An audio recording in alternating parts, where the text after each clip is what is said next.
Haryana BJP core group और सांसदों की बैठक के बाद सीएम सैनी का बयान। पार्टी की सदस्यता अभियान को लेकर अलग अलग जिम्मेदारी पार्टी नेताओं और पदाधिकारियों को दी गई। सरकार पूरी गति के साथ काम कर रही है। इसको लेकर भी कार्यकर्ताओं से हुई चर्चा। निकाय चुनाव को लेकर भी कार्यकर्ता पूरी तरह से तैयार है। सीएम कांग्रेस पर निशाना साधा, बोले पिछड़ों और एससी का शोषण किया और केवल वोट लिया। भारतीय जनता पार्टी की छोटी इकाई से लेकर बड़ी इकाई तक की बैठक हो रही है। किस तरीके से किस रणनीति पर चर्चा हो रही है सर, और जो वो चुनाव के बाद एक तरफ सरकार एक्शन मोड में है, दूसरी तरफ संगठन भी अपनी तमाम गतिविधियों को आगे बढ़ा रहा है सर। आप देखिए, क्योंकि चुनाव के अंदर सभी कार्यकर्ताओं ने मजबूती से काम किया है और सभी से बैठ करके उनसे चर्चा जो कार्यकर्ता को मिलेगी और उन्होंने जो नीचे काम किए उसके बारे में चर्चा हो रही है।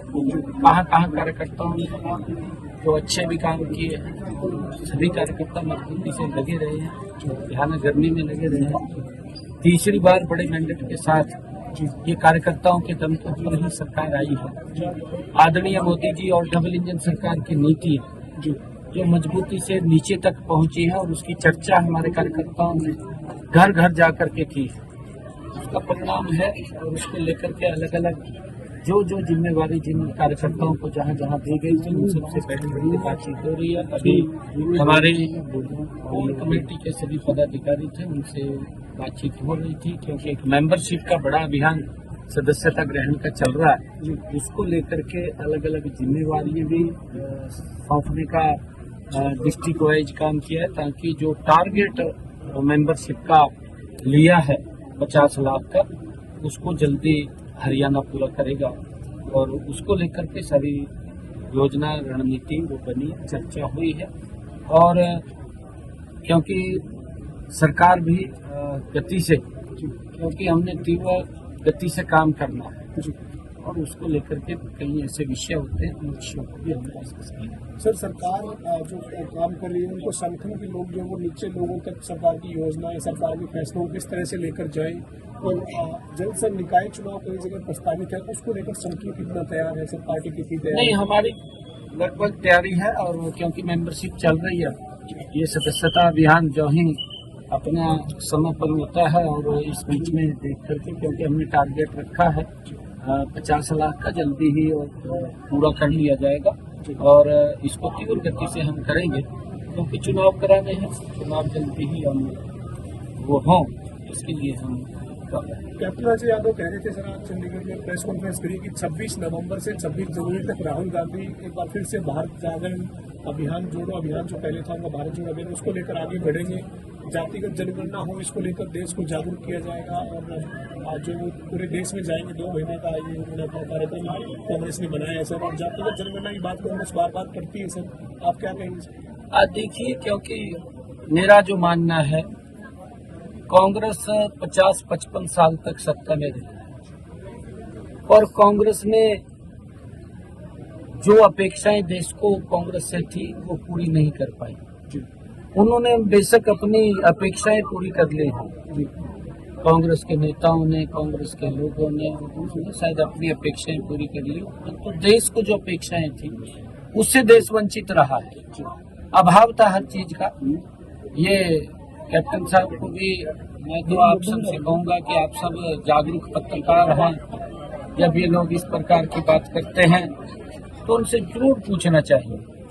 जब सड़कों का भी अभाव था इनके समय के अंदर, गैस का भी अभाव था, विकास का भी अभाव था, सड़कें भी नहीं बनती थी, मेडिकल कॉलेजों का भी, हेल्थ का भी अभाव था, एजुकेशन का भी अभाव था इनके समय के अंदर। परंतु क्योंकि जब देश ने इनको देख लिया है, कांग्रेस पार्टी को, और उनको नकार दिया है, जब इनको नकारा है तो इनको फिर इस प्रकार की बातें याद आती हैं कि ध्यान डाइवर्ट करना है, जनगणना करानी है। भाई थारे को किसने रोक लिया था?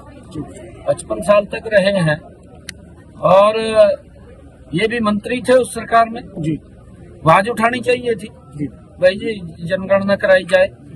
परंतु जब तो ऐसा लग रहा था अभी वोट तो ले लेते थे, पिछड़े का भी शोषण करते थे और एससी का भी शोषण करते थे। आम व्यक्ति का भी शोषण करते थे।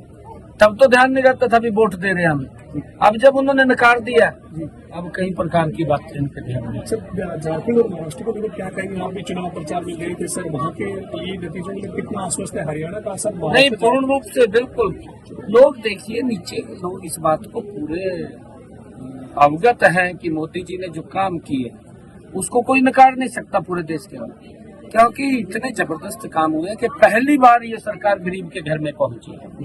नहीं, आज तक तो गरीब तो देखता रहता था सरकार का है, दिखाई नहीं देती थी सरकार, परंतु अब गरीब व्यक्ति को ये लगने लगा है कि जब से मोदी जी 2014 से प्रधानमंत्री बने हैं कि एक्चुअल में गरीब की अगर किसी ने सुध ली है या गरीब के बारे में विचार किया है तो ये नरेंद्र मोदी डबल इंजन की सरकार ने विचार किया। उसका परिणाम है कि अंतिम छोर तक गरीब के घर तक योजना पहुंचाने का लाभ नरेंद्र मोदी की सरकार ने किया है। जहां स्टेट के अंदर डबल इंजन की सरकार नहीं है, किसी अन्य दल की सरकार है, वो तो वहां के लोगों को भी उन सुविधाओं से वंचित रखते हैं जो सुविधाएं नरेंद्र मोदी की देश में। उसका उदाहरण है, आप पश्चिम बंगाल में देखिए, पंजाब हमारे पड़ोस में है, आप देखिए पंजाब के अंदर भी बहुत सारी योजनाएं वो नहीं मिल पा रही लोगों को, लोग उससे वंचित हैं और ये लोग अपनी राजनीति को घुमाते रहते हैं, वोट लेते रहते हैं। कई योजनाएं तो हिमाचल के अंदर भी, क्योंकि वायदे तो करे हैं कांग्रेस ने, वायदे तो किसी ने रोका नहीं, परंतु पूरे नहीं किए, वायदे करके वोट ले लिया और फिर उनका शोषण करा। अब तो आप आश्वस्त है एनडीए और बीजेपी? बिल्कुल, बिल्कुल। महाराष्ट्र के अंदर भी दूसरी बार बहुत बड़े मैंडेट के साथ आदरणीय नरेंद्र मोदी जी के नेतृत्व के अंदर एनडीए सरकार बन रही है, डबल इंजन की सरकार बन रही है। झारखंड में बन रही है, क्योंकि मैं जीरो ग्राउंड के ऊपर रहा हूँ। लोगों का एक बड़ा जोश, जो उत्साह, आम पब्लिक, क्योंकि मोदी जी की नीतियों से बड़ा प्रभावित है और वहाँ पर जो 2.5 सालों के अंदर हमारी सरकार ने काम किए हैं वो ऐतिहासिक कामों